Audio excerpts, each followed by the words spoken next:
Good morning बंधुरा सकाले सबाइके आज के कृष्ण ठाकुरेर मुख देखिए शुरू करছি कारण कालके जन्माष्टमी एर जोन्नो तो एदिके आमार बिछाना टिछाना सब तोला हये गेछे एकदम सब रेडी।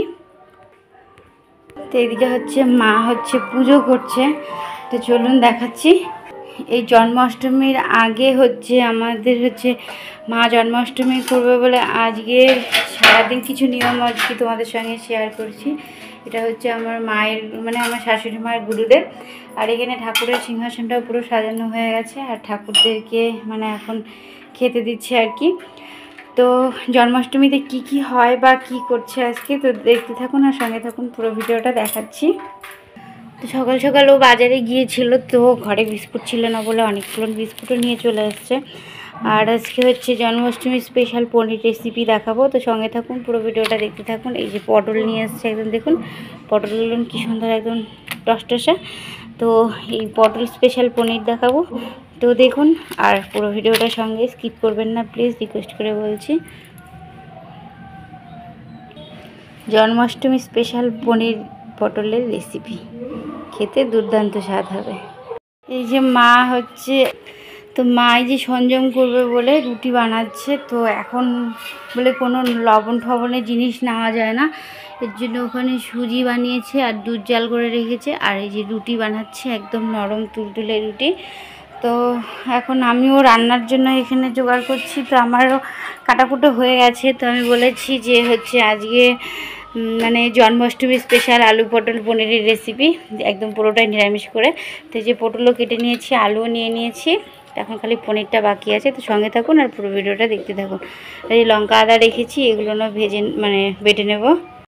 তো বন্ধুরা দেখো আমি এখানে পটল নিয়ে নিয়েছি, আলু নিয়ে নিয়েছি আর পনিরটাকেও টুকরো করে নিয়েছি। আর পনিরটার মধ্যে আমি অল্প একটু সাদা তেল দিয়ে রেখেছি যাতে কোনোরূপ না ভেঙে যায়।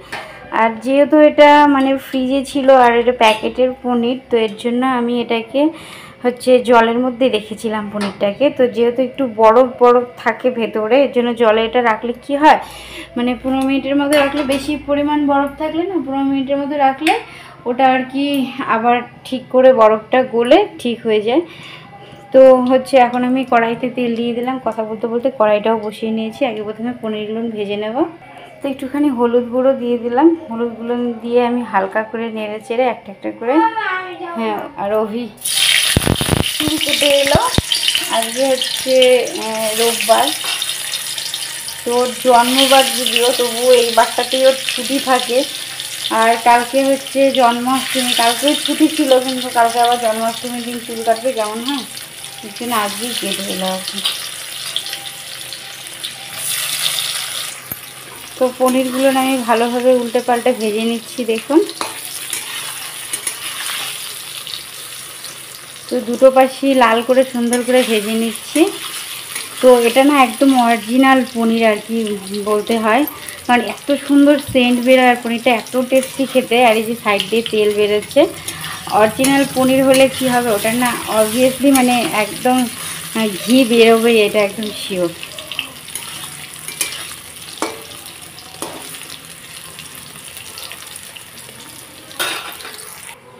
তো পনিরগুলো আমি সব নামিয়ে নিলাম সুন্দর করে ভেজে।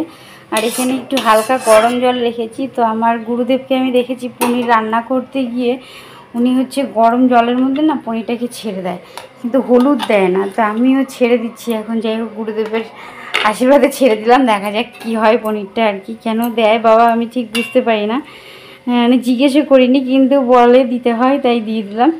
তো কি হয় দেখা যাক। তো এখন এখানে দেখুন অনেকটা তেল বেরিয়েছে কিন্তু হ্যাঁ। এই তেলের মধ্যে আমি এখন কি করব, পটলটাকে আগে প্রথমে ছেড়ে দেবো, ভালো করে ভেজে নেব। পটলটা একটু লাল হয়ে এলে আলুগুলো না দিয়ে দেবো। তো পটলের মধ্যে হালকা একটু লবণ দিয়ে দিচ্ছি। তো পটলটা একটু হালকা ভাজা হয়ে এলে আমি এর মধ্যে আলুটাকেও দিয়ে মশলাটাকে পেস্ট করে নেব। যেহেতু আমার পুরো সম্পূর্ণই নিরামিষ একদম হচ্ছে, এই জন্য আদা জিরে লঙ্কা বেটে নেব।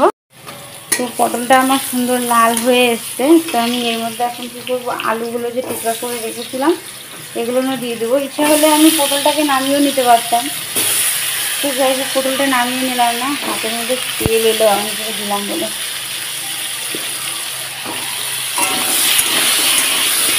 আলুটাকে একটু ভালোভাবে একসঙ্গে আরও ভালোভাবে ভেজে নিই।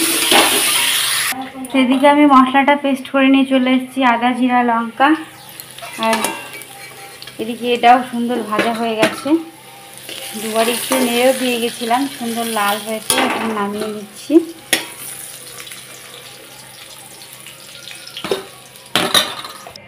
তো তেল এখানে আছে অনেকটা, আর তেল দেওয়ার মতো কিছু নেই, কারণ তেল আরও দিলে মানে বেশি তেল বেরোবে। তো গোটা তেজপাতা দিয়ে দিলাম ফোড়নে, আর ঝালটা একটু কম দিচ্ছি। আর দিয়ে দিলাম হচ্ছে গোটা জিরে, কারণ বাবাকে ঝাল তেল মশলা একদম ডাক্তার খেতে বারণ করেছে, তো এর জন্য গোটা জিরে দিলাম। আর হচ্ছে গোটা তেজপাতা দিলাম। আপনারা চাইলে একটা শুকনো লঙ্কাও দিতে পারেন, তো শুকনো লঙ্কাটা দিচ্ছি না আমি। তাকে খালি তেল ছিটে ছিটে বারবার গায়ে আসছে, কেন যে বুঝতে পারছি না। তো তেজপাতাটা জিরাটা পুরো সুন্দর, ফোড়নটা একদম রেডি হয়ে গেছে, লাল লাল হয়ে গেছে। তো এর মধ্যে আমি আদা জিরা লঙ্কাটা দিয়ে দিলাম। আমি কাঁচা লঙ্কাই বেটে নিয়েছি, আপনারা চাইলে শুকনো লঙ্কাও নিতে পারেন, কিন্তু শুকনো লঙ্কাটা আমি তো বললাম যে ঝাল তেল মশলা একদম খেতে বাবাকে বারণ করেছে, তবুও লঙ্কা আমি 5-7টার মতো দিয়েছি, ঝাল হয়ে যাবে বেশি হয়তো। দিয়ে দিচ্ছি হলুদ গুঁড়ো। তো আপনারা চাইলে এর মধ্যে লঙ্কার গুঁড়োটাও অ্যাডজাস্ট করতে পারেন।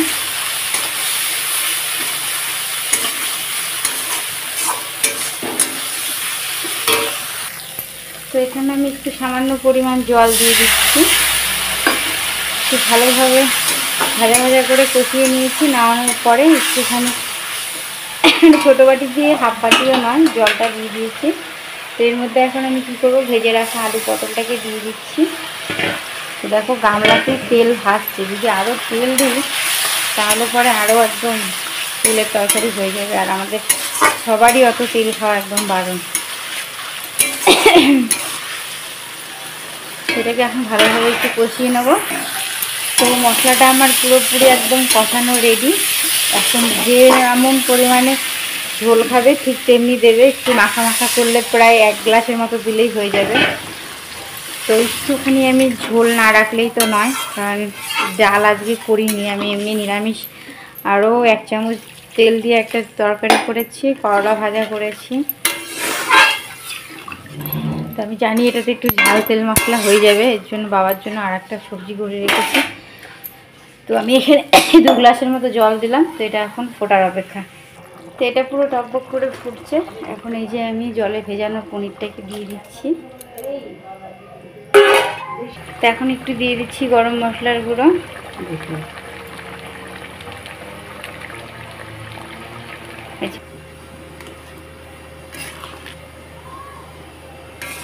দিয়ে দেবো একটু মিষ্টি। মিষ্টিটা স্কিপ করতে পারো তোমাদের যাদের ভালো না লাগে।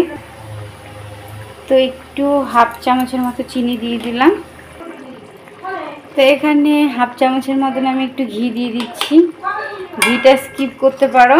তো পুরো পনির রেসিপিটা আমার রেডি, এখন ঢেলে নেব। তো ভিডিওটা যদি ভালো লেগে থাকে অবশ্যই লাইক শেয়ার কমেন্ট করবেন, আর চ্যানেলটাকে সাবস্ক্রাইব করবেন। আর কালকে শুভ মহাজন্মাষ্টমী, তো যারা যারা জন্মাষ্টমী করো তারা তারা অবশ্যই করবে। তো আজকে আমরা সবাই নিরামিষ বাড়িতে নিচ্ছি, তো মাও আর কি সংযম করছে। তো কালকে সারাদিন নির্জলা উপাস যাবে, পরশুদিন বারণ। তো ভিডিওটা ভালো লাগলে অবশ্যই লাইক শেয়ার কমেন্ট করো। আর এটা হচ্ছে জন্মাষ্টমী স্পেশাল আলু পটল পনিরের রেসিপি। চাইলে এটা যদি নিরামিষ করে ভোগের দিতে পারো, খুব ভালো লাগবে খেতে। Tata, by.